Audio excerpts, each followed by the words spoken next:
สบายดีตอนเช้าท่านผู้ชมที่เคารพสบายดีท่านผู้ชมที่เคารพตอนท่านผู้ชมเข้าสู่การรายงานข่าวเช้ารุ่นใหม่จากของข่าวโทรภาพแห่งชาติข่าวเช้าประจำวันเสาร์วันที่6มิถุนายน2026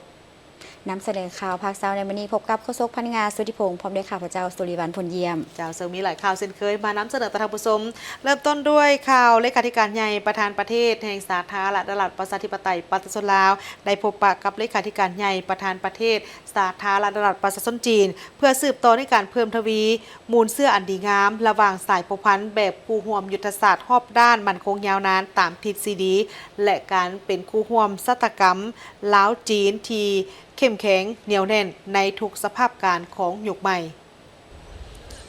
ในโอกาสของการอยู่เยี่ยมยามรัฐกิจอยู่สาธารณรัฐประชาชนจีนในบ่ายของวันที่5มิถุนายน2026สหายทองรุ้นศรีสุริตเลขาธิการใหญ่คณะบริหารงานศูนย์กลางพรรคประชาชนปฏิบัติลาวประธานประเทศแห่งสาธารณรัฐประชาธิปไตยประชาชนลาวได้เข้าร่วมพิธีต้อนรับอย่างเป็นทางการซึ่งได้จัดขึ้นในระดับสูงสุดและสมเกียรติอยู่ที่หอสภาประชาชนจีนโดยมีการนำขั้นสูงของทั้ง2พรรค2รัฐเข้าร่วมภายหลังที่มีพิธีต้อนรับอย่างเป็นทางการสหายทองรุ้นศรีสุริตก็ได้พบปะกับสหายสีจิ้นผิงเลขาธิการใหญ่ประธานประเทศสาธารณรัฐประชาชนจีนในการพบปะสหายทองรุ้นศรีสุริตก็ได้แสดงความขอบใจต่อกับการเสื้อเซินและการต้อนรับอย่างอบอุ่นสนิทสนมของสหายสีจิ้นผิงบรรดาการนำขั้นสูงของพรรครัฐจีนทั้งอยู่ศูนย์กลางและอยู่แขวงเจ้าเจียงที่คณะได้เดินทางไปเยี่ยมยามซึ่งแสดงให้เห็นถึงมูลเสื้ออันดีงามแห่งสายโพพันแบบคู่ห่วมยุทธศาสตร์รอบด้านมั่นคงยาวนานตามทฤษฎีและการเป็นคู่ห่วมสัตกรรมล้าวจีนที่เข้มแข็งเหนียวแน่นในทุกสภาพการของยุคใหม่แสดงความสมเสยและตีราคาสูงต่อกับผลสำเร็จในการจัดตั้งผันขยายมาติกองประชุมใหญ่ครั้งที่20โดยเฉพาะก็เป็นผลสำเร็จของกองประชุมครบคณะครั้งที่4สมัยที่20ของพรรคคอมมิวนิสต์จีนสมเสยผลสำเร็จกองประชุมสภาปรึกษาการเมืองทั่วประเทศจีนและสภาผู้แทนประชาชนแห่งชาติจีนครั้งที่4สมัยที่14ในต้นเดือนมีนาที่ผ่านมาและบรรดาผลสำเร็จในด้านต่างๆที่ประชาชนจีนไอ้น้องญาติมาได้ภายใต้การนำพาของพรรคคอมมิวนิสต์จีนในการสร้างสรรค์พัฒนาประเทศจีนก็คือการหันเป็นทันสมัยตามแนวคิดสีจิ้นผิงว่าด้วยสังคมนิยมที่มีสีสันพิเศษของจีนในยุคสมัยใหม่ซึ่งพรรครัฐลาวถือผลสำเร็จดังกล่าวนี้ของสหายสีจิ้นผิงก็คือสหายจีนเป็นบทเรียนในการเป็นกำลังใจในการสืบต่อสร้างสรรค์พัฒนาประเทศชาติสหายทองรุ้นศรีสุริตได้แสดงความขอบใจต่อกับฝ่ายจีนที่ให้การสนับสนุนช่วยเหลืออันใหญ่หลวงให้แก่ภารกิจต่อสู้เพื่อเอกราชแห่งชาติในเมื่อก่อนก็คือภารกิจของการสร้างสรรค์พัฒนาประเทศชาติในปัจจุบันของประชาชนลาวยืนยันคืนถึงทัศนะเสมอต้นเสมอปลาย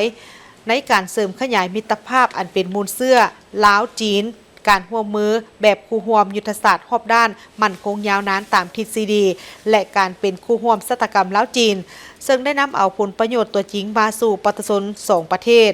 พร้อมนั้นสหายทองรุ้นศรีสุริตก็ยังได้หวนคืนการเยี่ยมยามแขวงเจ้อเจียงใน2วันที่ผ่านมาซึ่งเป็นแขวงที่มีการพัฒนาไว้ในแขนงอุตสาหกรรมใหม่ที่ทันสมัยวัฒนธรรมและธรรมชาติที่กลมเกี่ยวกับสิ่งแวดล้อมพร้อมทั้งเป็นตัวแบบในทั่วประเทศจีนในการพันขยายแนวคิดสีจิ้นผิงเกี่ยวกับการหันเป็นทันสมัยตามทิศสังคมนิยมที่มีสีสันพิเศษของจีนในยุคสมัยใหม่ซึ่งเป็นบทเรียนอันล้ำค่าแก่การสร้างสรรค์พัฒนาสาธารณรัฐแก่การพัฒนาสาธารณรัฐประชาชนจีนในต่อหน้าสหายสีจิ้นผิงได้แสดงความสมเสยและยินดีต้อนรับสหายทองรุ้นศรีสุริตพร้อมด้วยคณะที่อยู่เยี่ยมยามรัฐกิจอยู่สาธารณรัฐประชาชนจีนตีราคาสูงต่อกับผลของการพบปะการนำขั้นสูงของ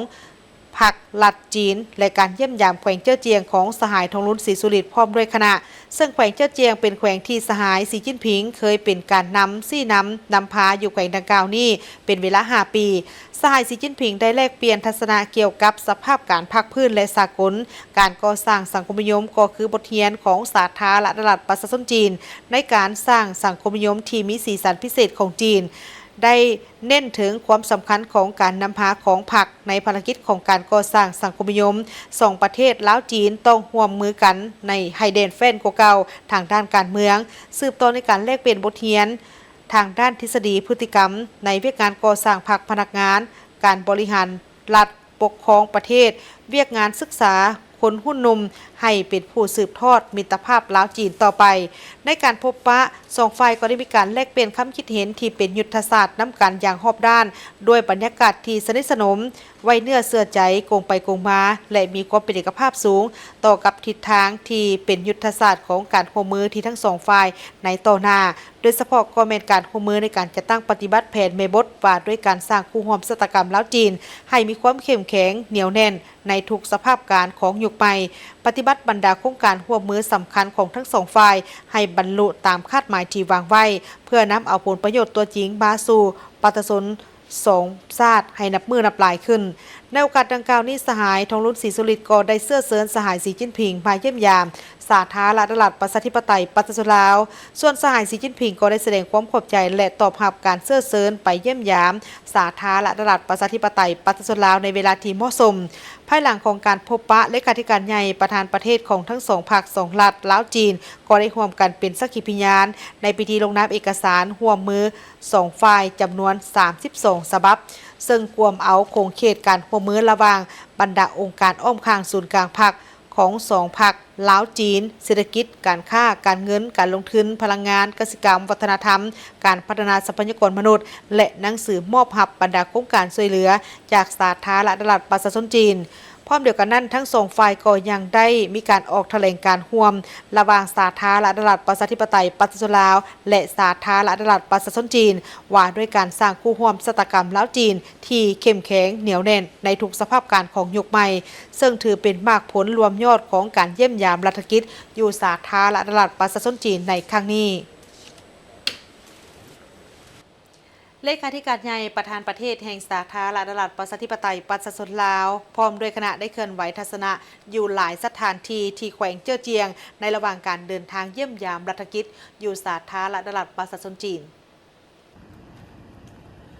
ในตอนเช้าของวันที่ 3 มิถุนายน 2026 สหายทองลุ้นศรีสุริตเลขาธิการใหญ่คณะบริหารงานศูนย์กลางพรรคประชาชนปฏิวัติลาวประธานประเทศแห่งสาธารณรัฐประชาธิปไตยประชาชนลาวพร้อมด้วยคณะได้สืบต่อเคลื่อนไหวเยี่ยมยามหมู่บ้านยี่ซุนเมืองอานจีนครหูโจวซึ่งเป็นสถานที่กำเนิดของแนวคิดภูเขียวน้ำใสคือภูเงินภูคำของสหายสีจิ้นผิงเลขาธิการใหญ่ประธานประเทศแห่งสาธารณรัฐประชาชนจีนแนวคิดภูเขียวน้ำใสคือภูเงินภูคำแม่นการยกระดับใหม่ทางด้านแนวคิดของการพัฒนาแนวคิดด้านระบบนิเวศวิทยาและแนวคิดด้านความศิวิไล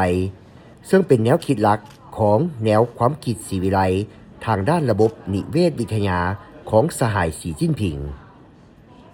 แนวคิดนี้ได้ถูกบรรจุเข้าในบทรายงานและกฎระเบียบของพรรคคอมมิวนิสต์จีนในกองประชุมใหญ่ผู้แทนทั่วประเทศครั้งที่ 19ซึ่งได้เปลี่ยนแปลงแขวงเจ้อเจียงอย่างลึกซึ้งก็คือประกอบส่วนการพัฒนาต่อประเทศจีนและต่อโลกผลจากการพัฒนาโครงการดังกล่าวเหตุให้แขวงเจ้อเจียงได้รับรางวัล Champion on Earth ด้านสิ่งแวดล้อมในปี 2018 จากองค์การสิ่งแวดล้อมของสหประชาชาตินอกนี้นครหูโจว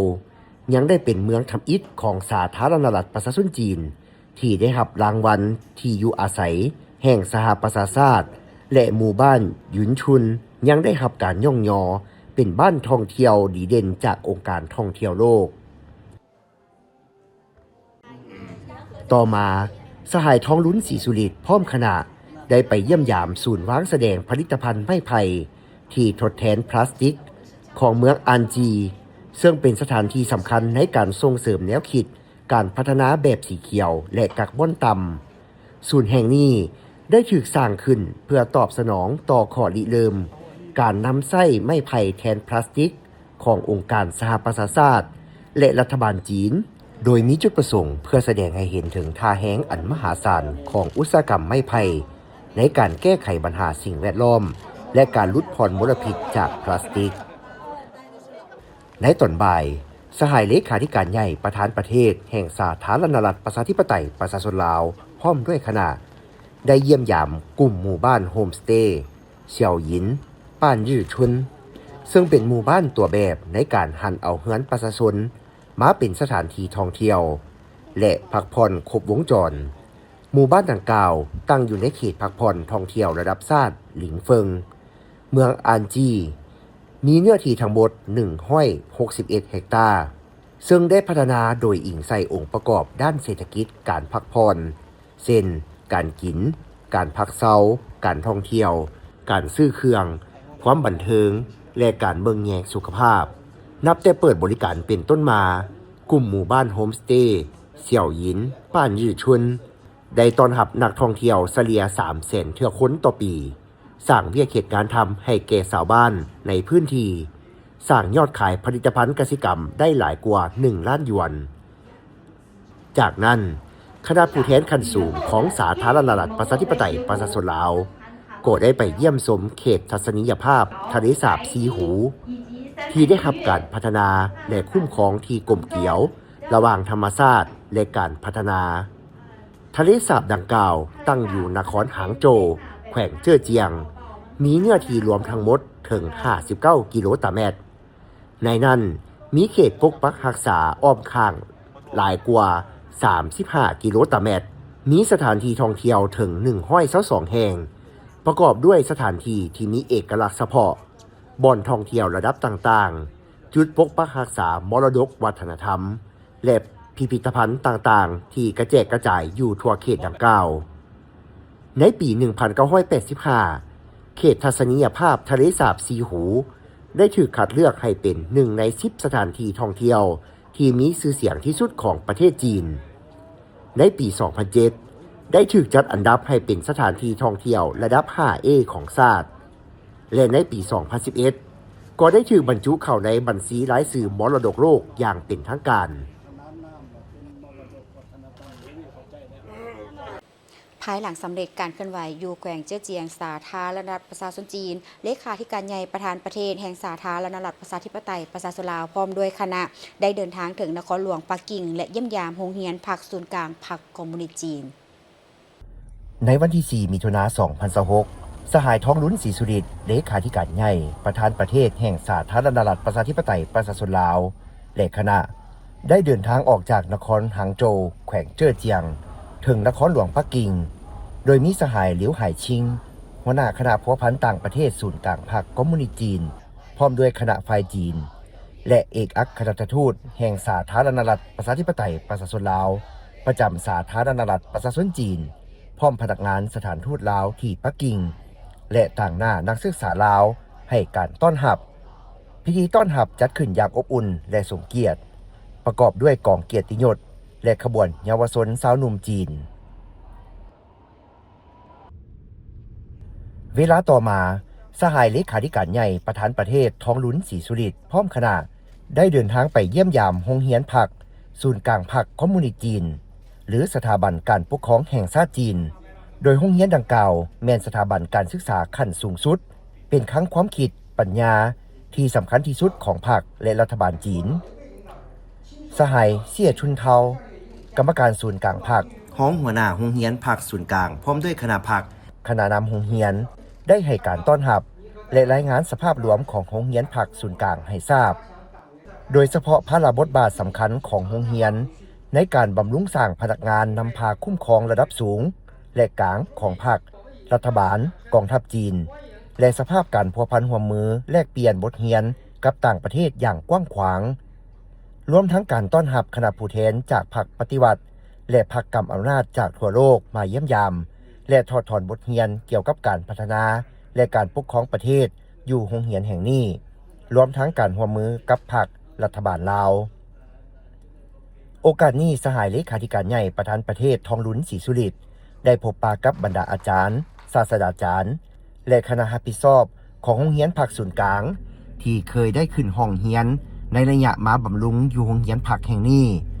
พร้อมทั้งรับฟังการรายงานสภาพการเรียนจากผู้ต่างหน้าคณะพนักงานลาว39สหายที่มายกระดับอยู่โรงเรียนพรรคศูนย์กลางพรรคคอมมิวนิสต์จีนระบบ4 เดือนในโอกาสนี้สหายเลขาธิการใหญ่ประธานประเทศท้องลุ้นศรีสุริตได้ตีราคาสูงต่อพระบทบาทและการจัดตั้งปฏิบัติเรียกงานรอบด้านของโรงเรียนพรรคศูนย์กลางที่เป็นศูนย์กลางการค้นคว้าทฤษฎีมาร์กเลนินแนวคิดสีจิ้นผิงและเป็นครั้งปัญญาให้แก่ศูนย์กลางพรรคคอมมิวนิสต์จีน ตีราคาสูงการประกอบส่วนของโรงเรียนภาคส่วนกลางในการพัวพันร่วมมือกับพรรครัฐบาลลาวเว้ารวมเว้าเฉพาะก็แม่นการช่วยเหลือบำรุงสร้างพนักงานนำพาคุ้มครองของลาวทางด้านทฤษฎีการเมืองการก่อสร้างพรรคการบริหารรัฐปกครองประเทศและอื่นๆตอนบ่ายของวันเดียวกันสหายทองลุ้นศรีสุริตพร้อมคณะผู้แทนขั้นสูงของพรรครัฐบาลลาว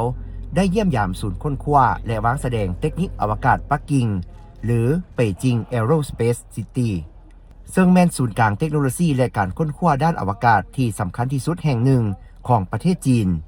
พร้อมทั้งได้พบปะโอ้ลมกับบรรดาอดีตทูตและทหารอาสาสมัครจีนที่เคยไปช่วยอยู่ลาว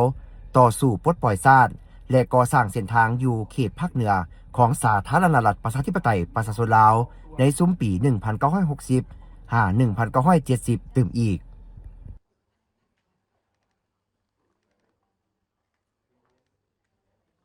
เลขาธิการใหญ่ประธานประเทศแห่งสาธารณรัฐประชาธิปไตยประชาชนลาวพบปะกับนายกรัฐมนตรีแห่งสาธารณรัฐประชาชนจีนในระยะดำเนินการเยี่ยมยามรัฐกิจอยู่สาธารณรัฐประชาชนจีนที่นครหลวงปักกิ่ง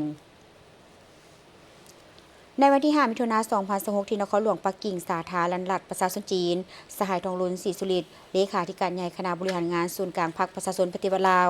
ประธานประเทศแห่งสาธารณรัฐประชาธิปไตยประชาชนลาวได้พบปะกับสหายหลีเสียงกรรมการกรมการเมืองศูนย์กลางพรรคคอมมิวนิสต์จีนนายกรัฐมนตรีแห่งสาธารณรัฐประชาชนจีนพร้อมด้วยคณะโอกาสดังกล่าวสองฝ่ายได้แจ้งสภาพการภายในที่พ้นเด่นของสองประเทศให้กันทราบและได้ตีราคาสูงต่อสายพัวพันมิตรภาพอันเป็นมูลเสื้อและการพัวพันคู่ห่วมยุทธศาสตร์รอบด้านมั่นคงยาวนานตามทฤษฎีและการสร้างคู่ห่วมชะตากรรมลาวจีนจีนลาวเพื่อนำเอาผลประโยชน์ตัวจริงมาสู่ประชาชนสองชาติอย่างแท้จริงพิเศษในปี 2026 นี้เป็นปีที่มีความหมายสำคัญในโอกาสครบรอบ 65 ปีแห่งการสร้างตั้งสายพัวพันการทูตและปีมิตรภาพลาวจีนซึ่งสองฝ่ายได้ร่วมกันเฉลิมฉลองด้วยบรรยากาศคึกคืนและเต็มไปด้วยความหมายสำคัญอยู่สาธารณรัฐประชาธิปไตยประชาชนลาวและสาธารณรัฐประชาชนจีนในระดับส่วนกลางและท้องถิ่นสองฝ่ายได้แสดงความสมเสยที่เห็นว่าการพัวพันร่วมมือด้านรัฐเป็นต้นแมนด้านเศรษฐกิจการค้าการลงทุนและด้านอื่นๆระหว่างสองประเทศมีการขยายตัวอย่างต่อเนื่องบรรดาโครงการร่วมมือและการช่วยเหลือหลายโครงการได้รับการจัดตั้งปฏิบัติสำเร็จและได้แสดงความสมเสยผลสำเร็จการก่อสร้างสายส่ง500 กิโลโวลต์ลาวจีนที่ได้เปิดนำใช้เป็นทางการในวันที่20 เมษายน 2026 ผ่านมาซึ่งเป็นโครงการที่นอนอยู่ในแผนแม่บทว่าด้วยการสร้างคูหอมชะตากรรมลาวจีนจีนลาวพร้อมทั้งได้แสดงความสมเสยต่อสองกระทรวงป้องกันความสงบลาวจีนที่ได้ร่วมมือกันในการปราบปรามอาชญากรรมทางไซเบอร์ที่ได้รับการเห็นดีในระยะผ่านมาพร้อมเดียวกันนี้สองฝ่ายได้ปรึกษาหารือและแลกเปลี่ยนความคิดความเห็นซึ่งกันและกันเพื่อเสริมขยายการร่วมมือในต่อหน้าโดยได้เห็นดีจะสืบต่อร่วมมือสุขยู่ภาคส่วนที่เกี่ยวข้องของสองฝ่ายจัดตั้งพันขยายมากผลของการเยี่ยมยามครั้งนี้ให้ปรากฏผลเป็นจริงสืบต่อสุขยู่การแลกเปลี่ยนการเยี่ยมยามซึ่งกันและกันร่วมกันหมุนไส้ทาแหงทางรถไฟลาวจีนให้เกิดประโยชน์สูงสุดและสืบต่อเพิ่มทวีการร่วมมือในด้านต่างๆเช่นการร่วมมือด้านเศรษฐกิจการค้าการลงทุนพลังงานและบ่อแฮเทคโนโลยีขั้นสูงการพัฒนาพื้นฐานโครงสร้างวัฒนธรรมการท่องเที่ยวการร่วมมือในขอบแม่น้ำคองแม่น้ำลันสร้างและด้านอื่นๆเพื่อนำเอาผลประโยชน์สูงสุดมาสู่ประชาชนสองชาติลาวจีนในโอกาสนี้สหายทองลุ้นศรีสุริตได้ต่างนายพรรครัฐบาลและประชาชนลาวแสดงความขอบใจอย่างจริงใจและคู่หู้บุญคุณมายังพรรครัฐบาลและประชาชนจีนที่ได้ให้การช่วยเหลืออันล้ำค่าและทันการแก่สาธารณรัฐประชาธิปไตยประชาชนลาวตลอดมาบ่ว่าจะในระยะต่อสู้เพื่อยัดเอาความเป็นเอกราชแห่งชาติก็คือในปัจจุบันซึ่งได้ประกอบส่วนอันสำคัญเข้าในการปกปักรักษาและพัฒนาสาธารณรัฐประชาธิปไตยประชาชนลาวพร้อมทางได้ย้ำขึ้นว่าพรรครัฐบาลสาธารณรัฐประชาธิปไตยประชาชนลาวเวลาใดก็ยึดมั่นทัศนะอันเสมอต้นเสมอปลายของตนในการสนับสนุนหลักการจีนเดียวรวมทั้งสนับสนุนผลประโยชน์อันเป็นแกนกลางของสาธารณรัฐประชาชนจีนทั้งในเวทีภาคพื้นและสากลในขณะเดียวกันสหายหลีเสียงก็ได้แสดงความยินดีต้อนรับอันอบอุ่นและตีราคาสูงต่อการเยี่ยมยามรัฐกิจอยู่สาธารณรัฐประชาธิปไตย อยู่สาธารณรัฐประชาชนจีนครั้งนี้ของสหายเลขาธิการใหญ่ประธานประเทศทองลุนศรีสุริตซึ่งจะเป็นขีดหมายอันสำคัญในการหัดแน่นและเสริมขยายสายพัวพันมิตรภาพอันเป็นมูลเชื่อการผูกพันคู่หัวมือยุทธศาสตร์รอบด้านมั่นคงยาวนานตามทฤษฎีและการสร้างเป็นคู่ร่วมชะตากรรมจีนลาวจีนพร้อมทั้งยืนยันว่าจะสืบต่อสุขยุคการพัวพันหัวมือระหว่าง2รัฐบาลจีนลาวก็คือสุขยุคการจัดตั้งปฏิบัติบรรดาโครงการหัวมือ2ฝ่ายให้เป็นรูปธรรมและนำผลประโยชน์สูงสุดมาสู่ประชาชน2ชาติจีนลาวจีนให้นับมือนับแน่นแฟ้นและแตกดอกออกผลยิ่งขึ้นเลขาธิการใหญ่ประธานประเทศแห่งสาธารณรัฐประชาธิปไตยปาตสลาวได้พบปะกับประธานสภาผู้แทนประชาชนทั่วประเทศแห่งสาธารณรัฐประชาชนจีนในระยะของการเดินทางเยี่ยมยามรัฐกิจอยู่สาธารณรัฐประชาชนจีนในเมื่อวันที่ 5 มิถุนายน 2026 ที่นครหลวงปักกิ่งสาธารณรัฐประชาชนจีนสหายทองนุ้นศรีสุริตเลขาธิการใหญ่คณะบริหารงานศูนย์กลางพรรคประชาชนปฏิบัติลาวประธานประเทศแห่งสาธารณรัฐประชาธิปไตยประชาชนลาวได้พบปะกับสหายเจ้าเลอจี้กรรมการประจำกรมการเมืองศูนย์กลางพรรคคอมมิวนิสต์จีนประธานสภาผู้แทนประชาชนทั่วประเทศแห่งสาธารณรัฐประชาชนจีนพร้อมด้วยคณะในโอกาสดังกล่าวนี้ทั้งสองฝ่ายก็ได้แจ้งสภาพการที่พ้นเด่นของทั้งสองประเทศให้กันและกันได้รับทราบได้แสดงความสมเสยต่อกับบรรดาผลสำเร็จที่สองฝ่ายญาติมาได้ในระยะที่ผ่านมา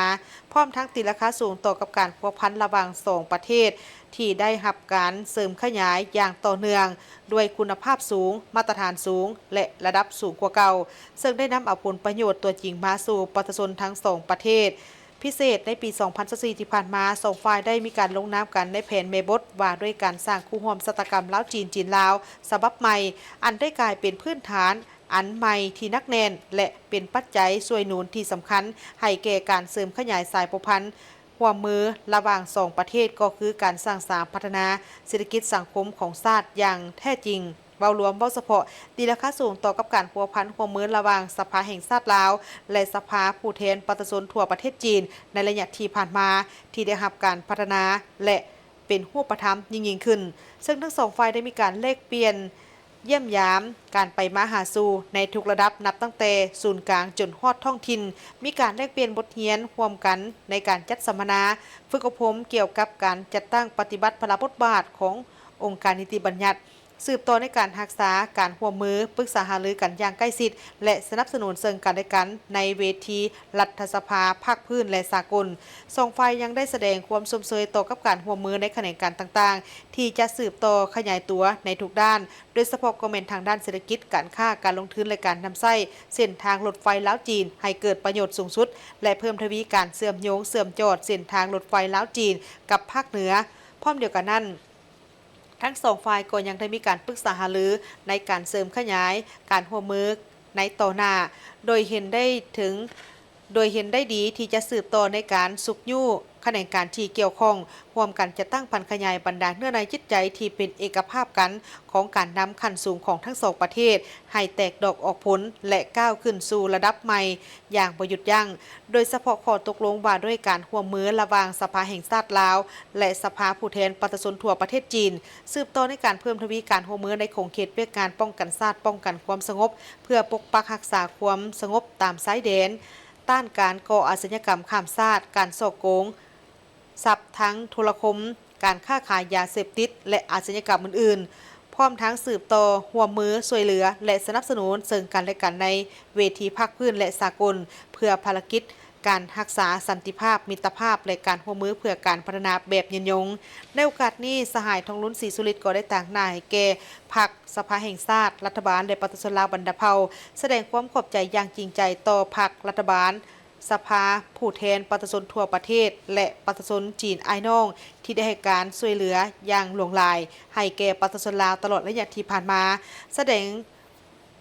งความสมเสยต่อกับผลสำเร็จของกองประชุมที่ปรึกษาการเมืองสภาประชาชนทั่วประเทศจีนครั้งที่ 4 สมัยที่ 14 ที่หาก่อสำเร็จในต้นเดือนมีนา 2026 ที่ผ่านมา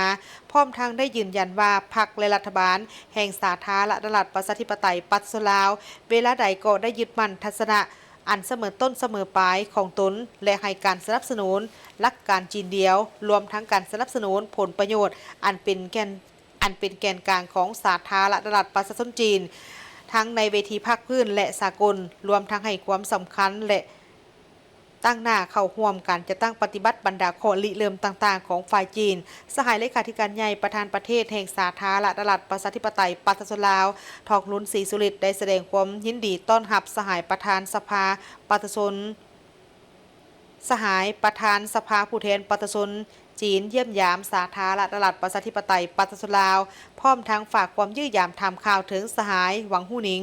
ประธานสภาที่ปรึกษาการเมืองทั่วประเทศจีนและแสดงความขอบใจที่สหายได้ต่างนายแก่พรรครัฐสาธารณรัฐประชาชนจีนเข้าร่วมงาน50 ปีสถาปนาสาธารณรัฐประชาธิปไตยประชาชนลาวขณะเดียวกันสหายเจ้าลีเจอร์ขออภัยขณะเดียวกันสหายเจ้าเลอจี้ก็ยังได้ยินดีต้อนรับอย่างอบอุ่นและตีราคาสูงต่อกับการเดินทางมาเยี่ยมยามสาธารณรัฐประชาชนจีนในครั้งนี้ซึ่งจะเป็นขีดหมายอันสำคัญในการหัดแน่นและเสริมขยายสายผูกพันมิตรภาพอันเป็นมูลเสื่อสหายประธานสภาผู้แทนประชาชนจีนยังได้ยืนยันถึงการที่จะสืบต่อสนับสนุนการพัฒนาเพื่อรับประกันผลประโยชน์อันเป็นแกนกลางของลาวสหายยังได้ฝากคำยื้อยามทำข่าวและเสื้อเสริญสหายไสสมพรภพวิหารกรรมการกรมการเมืองศูนย์กลางพรรคประชาชนปฏิบัติลาวประธานสภาแห่งชาติแห่งสาธารณรัฐประชาธิปไตยประชาชนลาวมาเยี่ยมยามสาธารณรัฐประชาชนจีนในเวลาที่เหมาะสมเพื่อสืบต่อสุขยู่การพัวพันคู่ห่วมยุทธศาสตร์รอบด้านมั่นคงยาวนานตามทฤษฎีและการสร้างคู่ห่วมศัตรกรรมลาวจีนลาวให้นับมือนับแน่นแฟ้นและแตกดอกออกผลยิ่งขึ้นกองประชุมสุดยอดผู้นำอาซีแปซิฟิกครั้งที่10ว่าด้วยการกำจัดพยาธิไข้มาเลเรียซึ่งได้จัดขึ้นในวันที่5 มิถุนายน 2026บรรดาพนักงานการนำสาธารณสุขจากทั่วภาคพื้นลุ่มแม่น้ำคองได้ร่วมกันยืนยันถึงความมุ่งมั่นมุ่งหวังอีกครั้งในการกำจัดพยาธิไข้มาเลเรียภายในปี 2030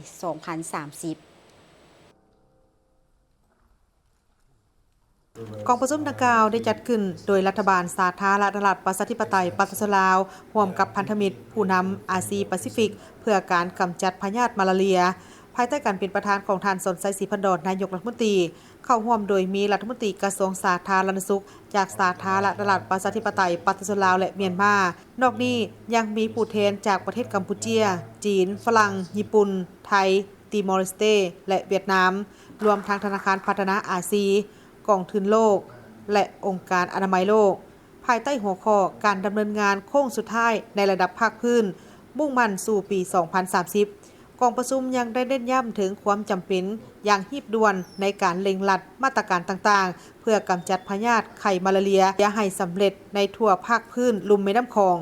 ท่านสอนไซศรีพันดรนายกรัฐมนตรียังได้เน้นหนักว่าผลสำเร็จที่เกิดขึ้นจากความทุ่มเทร่วมกันความมุ่งหวังทางด้านการเมืองและการเป็นคู่ร่วมพัฒนาที่เข้มแข็งข้าพเจ้ามีความภาคภูมิใจเป็นอย่างยิ่งที่จะประกาศความมุ่งหวังของสาธารณรัฐประชาธิปไตยประชาชนลาวอีกครั้งในการบรรลุเป้าหมายการกำจัดพยาธิมาลาเรียภายในปี 2030 พวกเขารับรู้ว่าการบรรลุเป้าหมายดังกล่าวบ่เพียงแต่ต้องอาศัยความพยายามทางด้านวิชาการและการดำเนินงานอย่างต่อเนื่องเท่านั้นแต่ยังต้องมีการเสริมสร้างความเป็นเจ้าการของประเทศให้เข้มแข็งขึ้นทั้งในด้านการเงินการคุ้มครองและความรับผิดชอบกองประชุมสุดยอดครั้งนี้บ่เพียงแต่แม่นเวทีสำหรับการประกาศเจตจำนงและความมุ่งหวังเท่านั้นแต่ยังเป็นเวทีสำหรับความรับผิดชอบและการติดตามผลของการดำเนินงานส่วนท่านนางใบคำคัทยะรัฐมนตรีกระทรวงสาธารณสุขได้กล่าวว่าคำมั่นสัญญาต่างๆที่ได้ให้ไว้นั้นจะต้องได้ถูกสานต่อด้วยการดำเนินงานอย่างต่อเนื่องมีความตั้งใจอันนักแน่นและความมุ่งหวังอย่างมั่นคงพร้อมทั้งให้ความสำคัญต่อกับกลุ่มประชากรและชุมชนที่มีความเสี่ยงหรือมีข้อจำกัดในการเข้าถึงการบริการสาธารณสุขความก้าวหน้าที่ได้บรรลุในภาคพื้นแม่น้ำโขงแม่นความสำคัญอย่างยิ่งแต่ผลสำเร็จเหล่านั้นยังมีความบอบบางและสามารถทดถอยได้ในช่วงเวลาที่ยับเข้าใกล้จุดหมายการกำจัดพยาธิมาลาเรียเท่าใดยิ่งแม่นช่วงเวลาที่ต้องรักษาความมุ่งหวังทางการเมืองเสริมสร้างการจัดหาแหล่งทุนภายในประเทศและลงทุนในระบบต่างๆที่จำเป็น บ่เพียงแต่เพื่อยุติการแพร่เชื้อเท่านั้นแต่ยังเพื่อสกัดกั้นการกลับคืนมาของพยาธิมาลาเรียอีกในปี 2026 สำหรับภาคพื้นโดยเฉพาะกัมพูเชียลาวและเวียดนามยังมีจำนวนคนเจ็บอยู่ในระดับ100 กว่ากรณีอีก 3 ปีข้างหน้ายิ่งจะเป็นระยะที่สำคัญที่สุดเพื่อบรรลุการรับรองประเทศที่ปราศจากพยาธิไข้มาลาเรียแต่ละประเทศจะต้องได้บันทึกว่าบ่มีกรณีติดเชื้อภายในประเทศติดต่อกันเป็นเวลา 3 ปี การรักษาความก้าวหน้าให้ยืนยงจะขึ้นอยู่กับการวางแผนโครงการที่เข้มแข็งการปฏิบัติมาตรการสกัดกั้นการส่งเชื้อพยาธิกลับคืนอย่างเต็มรูปแบบและระบบการเฝ้าระวังที่สามารถกวดค้นพบและโต้ตอบกรณีได้อย่างทันทีสำหรับเมียนมาและไทยเส้นทางสู่กรณีพยาธิไข้มาลาเรียยังมีความซับซ้อนหลายกว่าโดยมีการแพร่เชื้ออย่างต่อเนื่องในเขตชายแดนและในบรรดาชุมชนที่มีความเสี่ยงโดยรวมแล้ววิธีการที่แตกต่างกันเหล่านี้จะเป็นปัจจัยสำคัญในการรักษาให้ภาคพื้นเฮาสามารถดำเนินไปตามเป้าหมายเพื่อการกำจัดพยาธิมาลาเรียให้สำเร็จภายในปี 2030 พันธมิตรผู้ชี้นำอาซีแปซิฟิกเพื่อการกำจัดพยาธิมาลาเรียได้นำใช้หลักฐานทางวิชาการเพื่อผลักดันการเปลี่ยนแปลงนโยบายในระดับสูงสุดของรัฐบาลและส่งเสริมการประสานงานของผู้นำในภาคพื้นโดยการจัดการประชุมร่วมระหว่างการนำระดับสูงจากหลายภาคส่วนนอกเหนือจากแขนงสาธารณสุขการติดตามหลักฐานและการรายงานความคืบหน้าพร้อมทางอุปสรรคและการอำนวยความสะดวกในการร่วมมือสายแดนพันธมิตรผู้นำอาซีแปซิฟิกเพื่อการกำจัดพยาธิไข้มาลาเรียได้ให้การสนับสนุนและอำนวยความสะดวกให้แก่รัฐบาลและผู้นำทางการเมืองสามารถเข้าถึงข้อมูลทั้งระดับภาคพื้นและระดับชาติพร้อมทั้งเปิดกว้างทัศนะเกี่ยวกับแนวทางและเครื่องมือใหม่ๆที่มีศักยภาพเปลี่ยนแปลงสถานการณ์เพื่อกำจัดพยาธิไข้มาลาเรียให้สำเร็จผล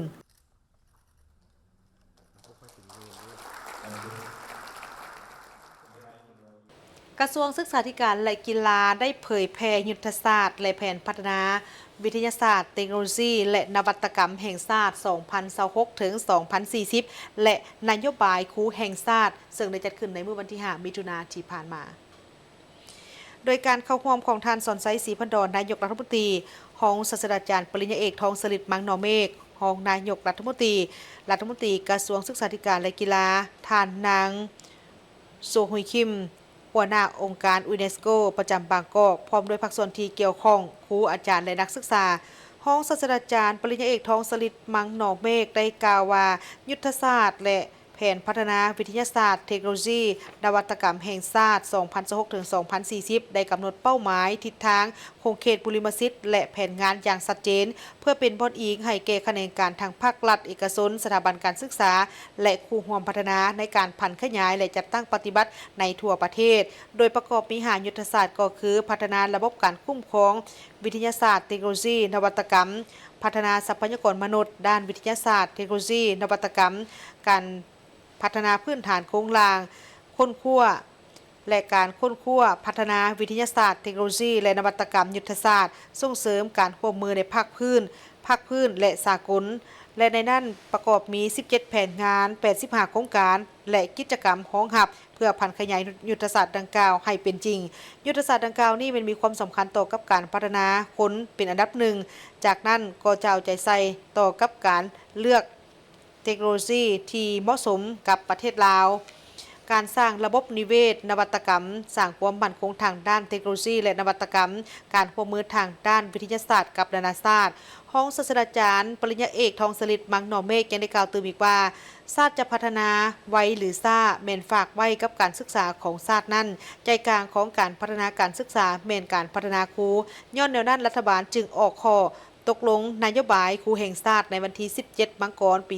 2025 เพื่อเป็นการสร้างความเข้มแข็งให้แก่ครูอาจารย์และวิชาชีพครูยกสูงคุณภาพการศึกษาของชาติซึ่งนโยบายครูแห่งชาติประกอบมี10ด้านเป็นต้นก็แม่นการบรรจุและการรักษาครูการซับซ้อนครูการจัดสรรครูเวียกงานการศึกษาครูโครงสร้างและความก้าวหน้าในอาชีพการคุ้มครองและการนำใช้ครูคำตอบแทน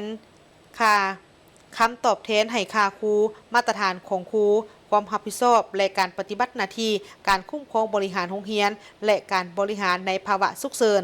ในโอกาสที่เข้าร่วมในพิธีครั้งนี้ท่านสนใจศรีพันดรนายกรัฐมนตรีพร้อมด้วยการนำของกระทรวงศึกษาธิการและกีฬาก็ได้ร่วมกันปลูกต้นไม้ประดับจำนวนหนึ่งเนื่องในโอกาสวันปลูกต้นไม้แห่งชาติ1 มิถุนายน 2026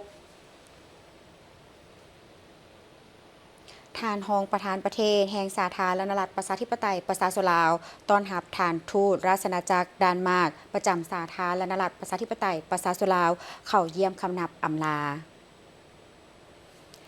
ในตอนเช้าของวันที่ 5 มิถุนายน 2026 ที่สำนักงานประธานประเทศท่านนางเวียงทองศรีพันดรรองประธานประเทศได้ต้อนรับการเข้าเยี่ยมอำลาของท่านนิโคลายปรีเอกอัครราชทูตแห่งราชอาณาจักรดานมาร์กประจำสาธารณรัฐประชาธิปไตยประชาชนลาวซึ่งมีสำนักงานสถานทูตตั้งอยู่ฮานอยสาธารณรัฐสังคมนิยมเวียดนามภายหลังทานได้สำเร็จการปฏิบัติหน้าที่การทูตอยู่สาธารณรัฐประชาธิปไตยประชาชนลาวในโอกาสนี้ทานรองประธานประเทศได้แสดงความต้อนรับอย่างอบอุ่นและแสดงความสมเสยต่อผลสำเร็จเวียกงานของทานทูตดานมาร์กซึ่ง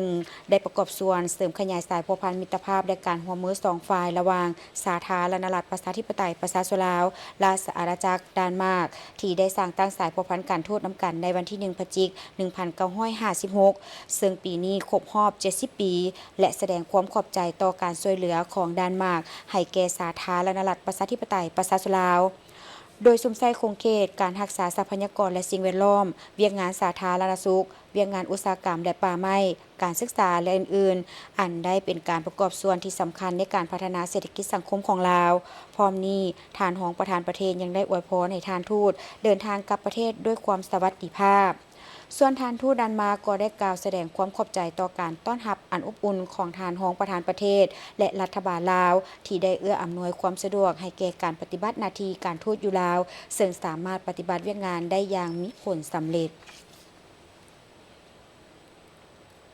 ในวันที่ 3 มิถุนายนที่ผ่านมาที่นครหลวงนิวเดลีสาธารณรัฐอินเดียท่านท้องสวรรค์พรหมวิหารรองนายกรัฐมนตรีกระทรวงการต่างประเทศแห่งสาธารณรัฐประชาธิปไตยประชาชนลาวได้เข้าเยี่ยมคำนับพระทานนางดอปาดีเมอร์มู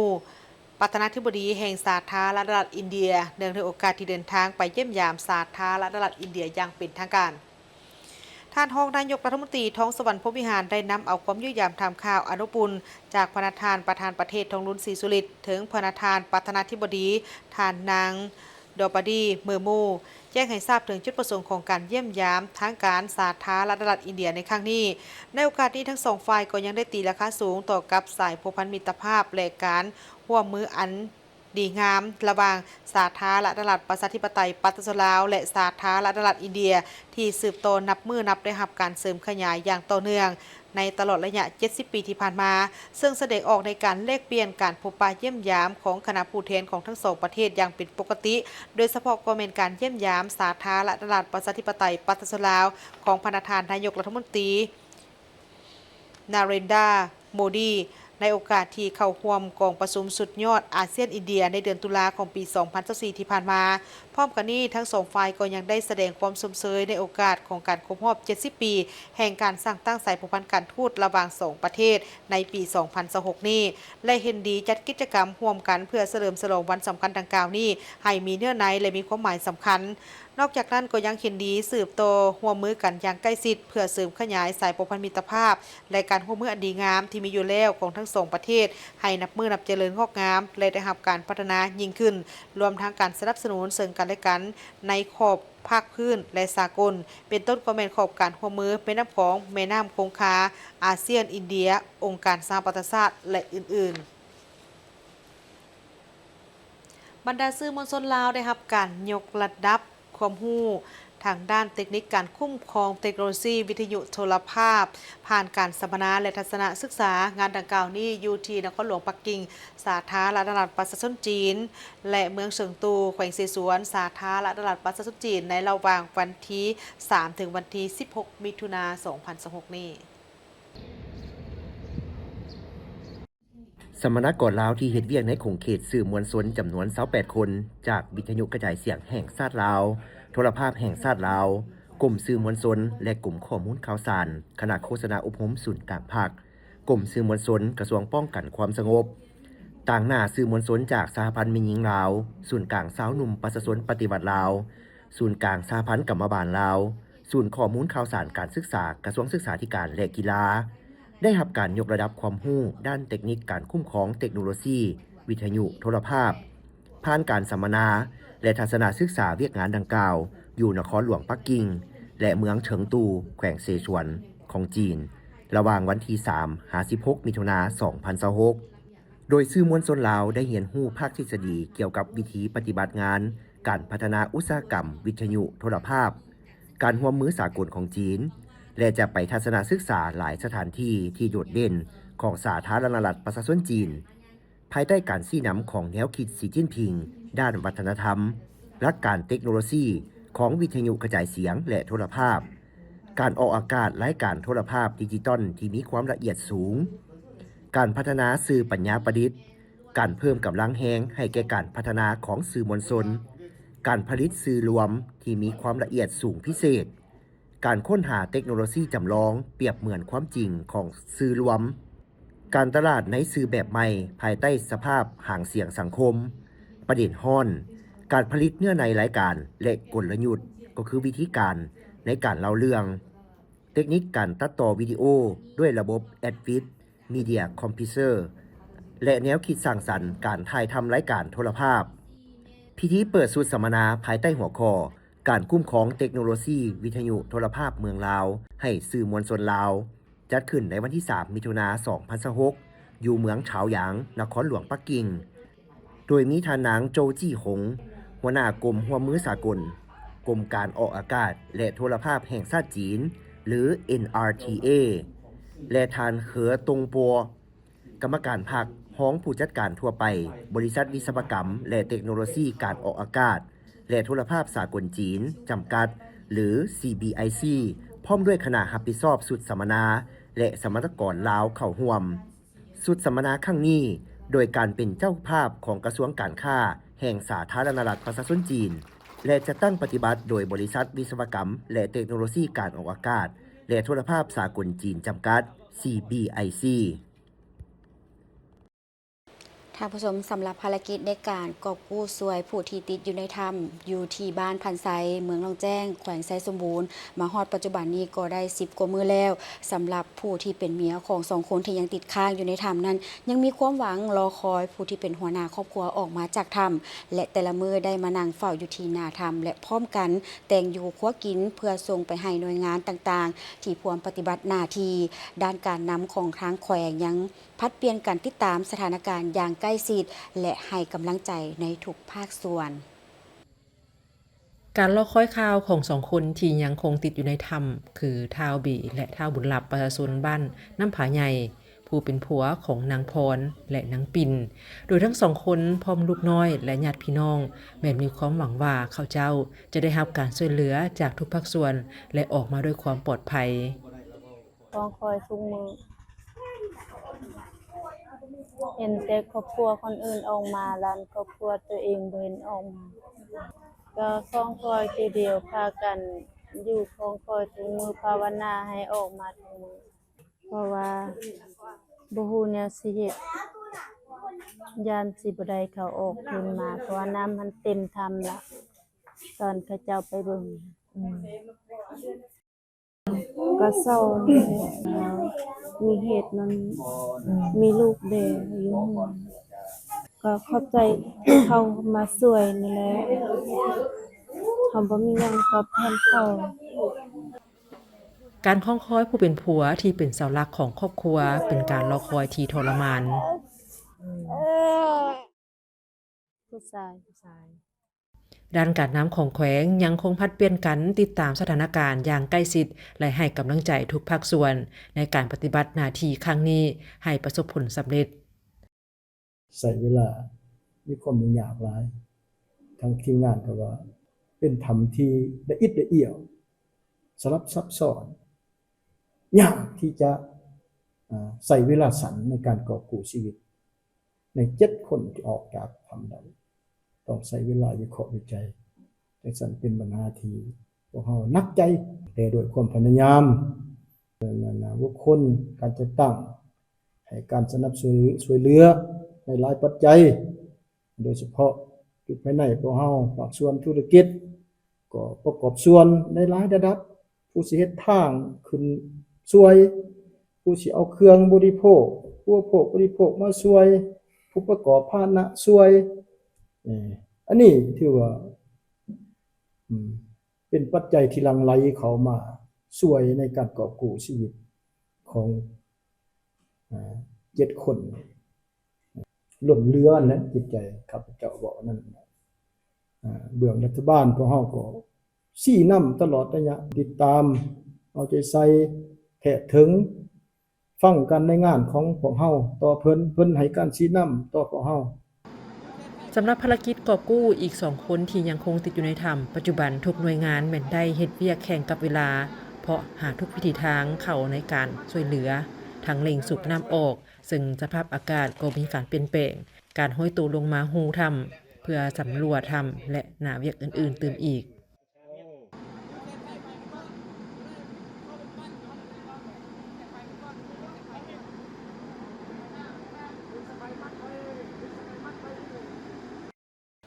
พร้อมเดียวกันนี้ต่อกับภารกิจของการกอบกู้เอา2 คนที่ยังติดข้างอยู่ภายในถ้ำของบ้านพันไซเมืองหลองแจ้งแขวงไซสมบูรณ์นี่มาฮอดปัจจุบันเห็นได้ว่าในระยะ 2-3 วันที่ผ่านมานี้ทางหน่วยงานกู้ภัยของลาวและไทยก็ได้มีการสืบต่อในการดูดน้ำออกจากถ้ำสืบต่อในการสำรวจหูภูทางด้านถึงเพื่อซอกหาบนทางลงไปในถ้ำและควบคู่กับการสแกนทางของน้ำไหลในบริเวณของหนาถ้ำแต่สำหรับการสแกนนั้นท่านผู้ชมก็เห็นว่ามีข่าวดีสำหรับการสแกนก็คือมีข่าวดีพบเห็นว่ามีบอลทางไหลของน้ำออกจากทางด้านลุ่ม ตามการรายงานจากคณะผู้ประสานงานหน่วยงานกู้ภัยลาวไทยได้รายงานต่อทีมข่าวโทรภาพแห่งชาติลาวเกี่ยวกับภารกิจกอบกู้อีก2 คนที่ยังคงติดอยู่ในถ้ำอยู่บ้านพันไซเมืองลองแจ้งแขวงไซสมบูรณ์ให้ฮู้ว่าภายใน 2-3 วันผ่านมาหน่วยงานกู้ภัยลาวและไทยได้สืบต่อดูดน้ำออกจากถ้ำเพื่อให้สะดวกในการปฏิบัติหน้าที่ของอาสาในการเข้าไปในถ้ำเพื่อปฏิบัติหน้าเวียกให้ได้สะดวกขึ้นส่วนอุปสรรคแม้ในเวลาดูดน้ำแห้งลงแล้วเมื่อเวลาปิดจักดูดน้ำอาสาจะลงไปปฏิบัติหน้าที่ในถ้ำน้ำผัดกลับคืนมา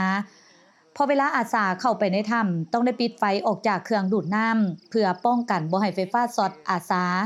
นี่ถือได้ว่าเป็นอุปสรรคและเป็นสิ่งท้าทายหลายพร้อมนั้นก็สืบต่อสำรวจหูภูด้านเทิงเพื่อซอกหาบ่อนลงไปในถ้ำควบคู่กับการสแกนหาทางไหลของน้ำในบริเวณถ้ำสำหรับการสแกนถือว่าได้รับข่าวดีพบเห็นมีบ่อนทางไหลน้ำออกจากถ้ำทั้งลุ่มทางทีมงานจึงได้ขออนุมัติคำสั่งจากอำนาจการปกครองเมืองให้นำไส้รถแมคโครโจกเพื่อระบายน้ำออกด้านลุ่มตีนภูให้ไว้ขึ้นส่วนแผนมื้ออื่นเมื่อน้ำลดลงจะนำทีมเข้าทะลุให้ถึงโถงที่4และ5คาดว่าอาจแม่นจุดที่2 คนติดอยู่ในนั้นและจะสู้ซนจนถึงที่สุดเพื่อให้ภารกิจนี้สำเร็จให้ไวที่สุดส่วนรายละเอียดติดตามได้ในภาคข่าวของโทรภาพแห่งชาติลาว